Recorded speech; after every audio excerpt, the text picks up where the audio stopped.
Hi dears, ನಿಮ್ಮಲ್ಲಿ ಯಾರಿಗಾದರೂ ಉಪ್ಪಿಟ್ಟು ಇಷ್ಟ ಇಲ್ಲ ಅಂದರೆ ಅಥವಾ ನಿಮ್ಮ ಮನೆಯಲ್ಲಿ ಉಪ್ಪಿಟ್ಟು ಮಾಡಿ ಖಾಲಿ ಆಗದೆ ಹಾಗೆ ಉಳಿದಿದೆ ಅಂದರೆ ಈ ವಿಡಿಯೋನ ಕೊನೆ ತನಕ ನೋಡಿ. ನಿಮಗೋಸ್ಕರ ಒಂದು ಸ್ನ್ಯಾಕ್ಸ್ ಕಾಯ್ತಾ ಇದೆ. ಮೊದಲಿಗೆ ಮಿಕ್ಕಿರೋಂಥ ಉಪ್ಪಿಟ್ಟಲ್ಲಿ ಮೆಣಸಿನ್ಕಾಯಿ ಬೀನ್ಸ್ನೆಲ್ಲ ತೆಗಿಬೇಕು.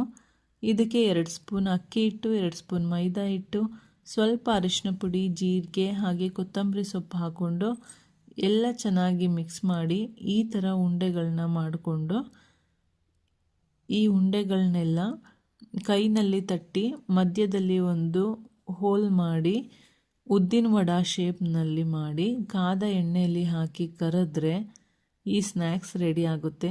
ತುಂಬಾ ರುಚಿಯಾಗಿರುತ್ತೆ. ಮಕ್ಕಳಂತೂ ತುಂಬಾ ಇಷ್ಟಪಡ್ತಾರೆ.